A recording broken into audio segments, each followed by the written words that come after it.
Orang itu dari punya sepeda terus punya motor, dia mulai muncul kesombongan. Dari punya motor menjadi punya mobil, tambah lagi kesombongan. Jadi dia terancam sebenarnya oleh kelemahan jiwa. Jadi setiap akses yang naik, akses yang berkembang, itu resikonya karena dia harus diwadahi oleh jiwa manusia yang lemah, maka eksesnya adalah kesombongan itu, keangkuhan. Jadi singkat kata, makin kita kaya, makin terancam untuk hancur oleh kesombongan. Dan ini bukan hanya soal kaya, makin pinter juga biasanya makin sombong, Mas.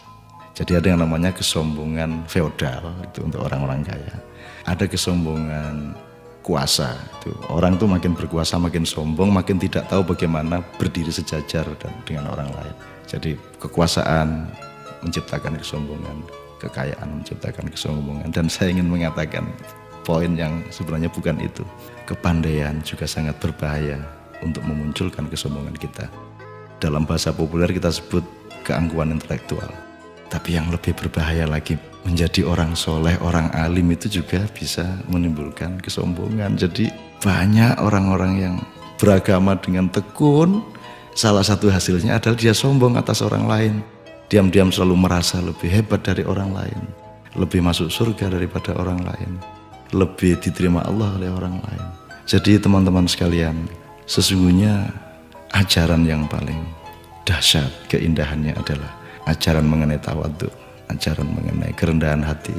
Jadi orang sholat, orang beribadah itu adalah latihan untuk mencampakkan diri, bukan untuk mengunggul dan menegakkan diri. Mencampakkan diri di hadapan Allah. Kita bersujud-sujud, tersungkur-sungkur, supaya kita siap untuk berlaku rendah hati kepada siapapun.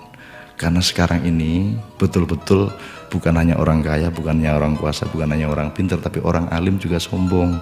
Itu namanya kesombongan, kesombongan orang alim. Jadi tidak lantas kita jangan jadi alim supaya tidak sombong, atau jangan tidak kaya supaya tidak sombong, tidak begitu. Tapi kayalah, tapi tidak usah sombong. Kuasalah, tapi rendah hati. Pandailah, karena itu menjadi justru lebih arif dan menjadi alim serta solehlah, supaya engkau mampu merendahkan dirimu di bawah orang yang paling rendah pun di kampung-kampung yang kumuh tempat engkau lewat dengan kakimu. Terima kasih.